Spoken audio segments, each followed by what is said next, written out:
Hi, my name is Enyu and I am a member of the Teen Advisory Board at the Howard County Library System, and today I will be giving an introduction to complex numbers. Alrighty, so first we're gonna introduce what on earth a complex number is. So a complex number is essentially a number where there is a real part and there is also an imaginary part. And it's also represented in A plus BI. So the A is the real part and the BI is the imaginary part. You can tell the difference because imaginary,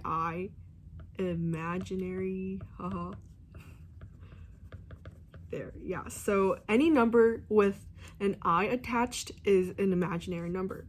So we're gonna go deeper in. So what is a real number versus what is an imaginary number, right? So a real number is essentially a number that will appear on the number line.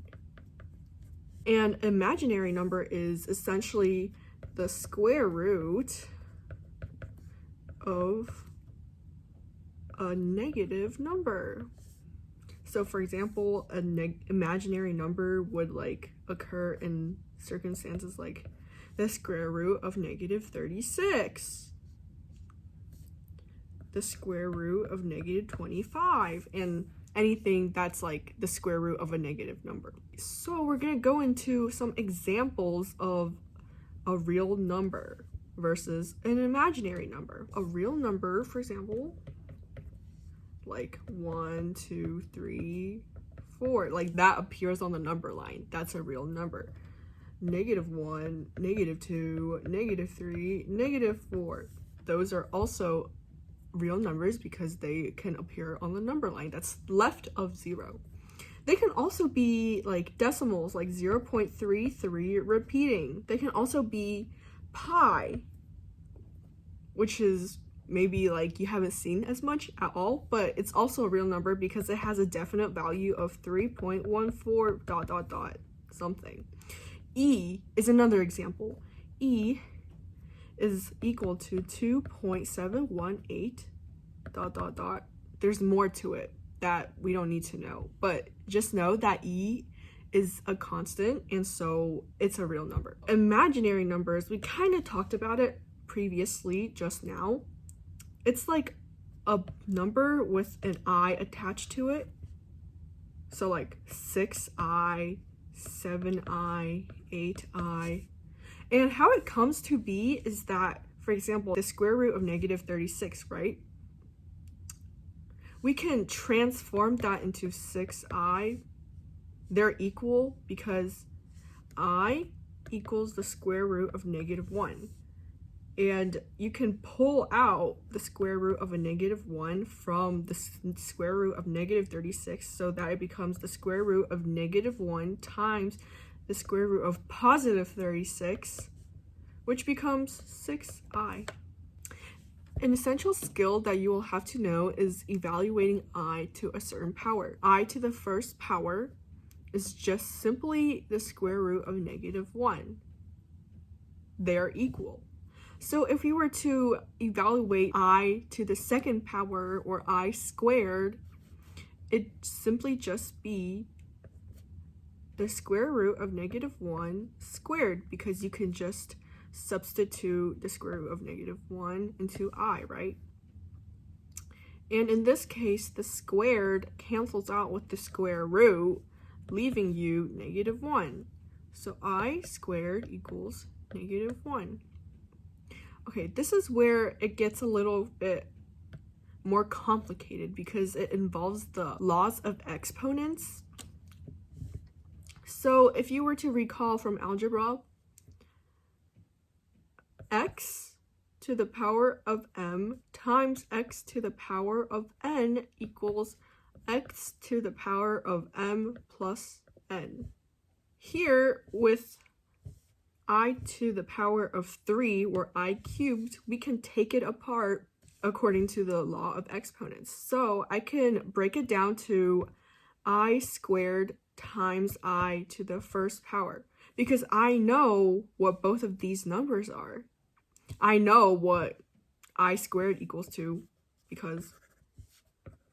and I know that I equals that, which is simply just I, right? And so I squared equals -1 times I. And because I is simpler than the square root of -1, we always just leave I as it is. So it becomes -I. The same occurs with I to the power of 4.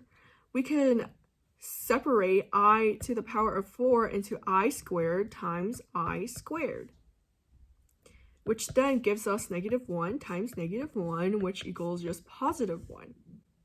Now, this may look more complicated, I to the power of 35, but essentially it's the same. So first, we know that I to the 4th is just simply -1. So I always find out how many times 4 goes into the larger exponent, and in this case, I to the 4 goes into 35 8 times at max, because 4 times 8 equals 32. And then you're left with I to the 3rd, because 35 minus 32 equals 3. So you can just evaluate now. So I to the 4th is just simply 1, because we already established that here, right? So 1 to the power of 8th times I cubed, which is -I, which equals -I, because 1 to the power of anything is just always 1. I to the power of 123. Same thing, just a bigger number. So we figure out how many times 4 goes into 120, and in this case, it's 30 times. And then we are left over with 1 to the 3rd, because 4 times 30 equals 120, and 123 minus 120 equals 3. So we substituted it again. So 1 to the power of 4 is 1. So 1 to the power of 30 times I cubed, which is just -I. Again, because 1 to the power of anything, 1, I cubed, established before, I cubed is -I. So 1 times -I equals -I. All right, so now that we've got this skill covered, we are going to move on to something easier, actually, which is distinguishing the imaginary parts and the real parts of a complex number.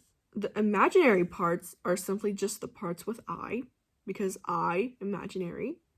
So this, in the first example, 10 plus 5i, 5i is the imaginary part because it has the imaginary number, versus how 10 is the real part because it doesn't have I. Okay, example 2. In this example, the imaginary part is 13i because it has I attached, versus how the real part is -1 because it doesn't have I attached.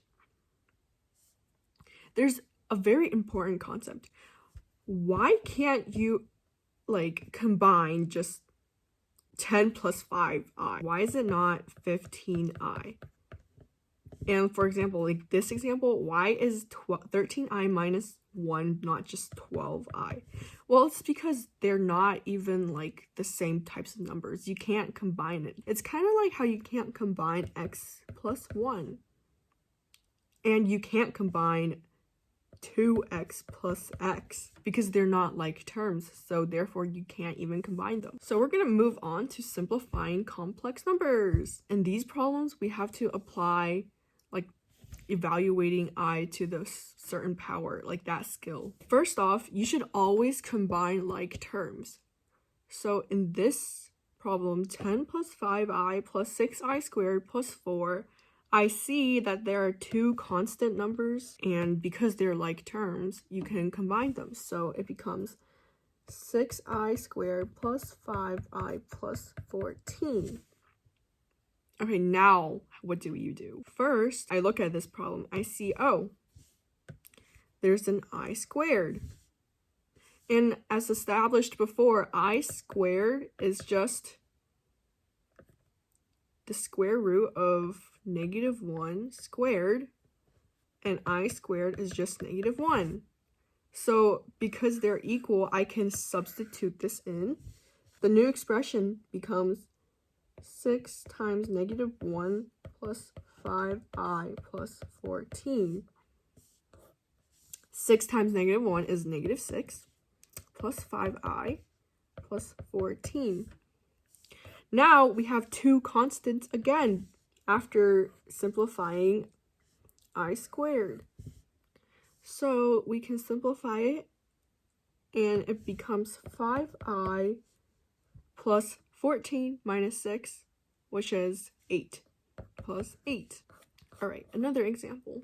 25 times I to the power of 4 plus 10i cubed minus 20i to the power of 4 plus 5i squared minus 1.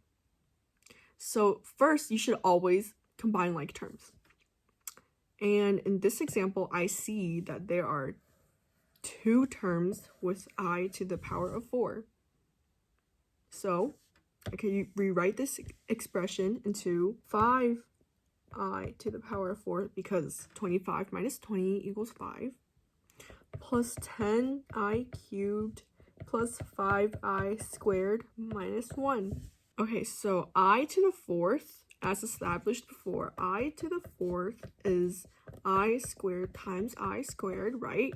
Which is just -1 times -1, which is +1. So you can substitute +1 into here. I cubed equals I squared times I, which is -1 times I, which is just -I. And there's the I cubed. I can substitute this into here.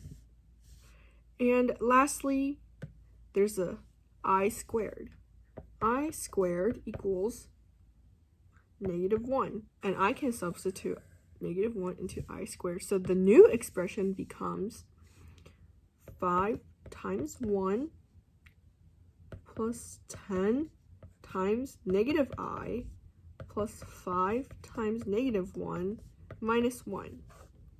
So 5 minus 10i minus 5 minus 1, which equals -10i minus 1. And that is it for today. Thank you so much. I hope this helped. Thank you.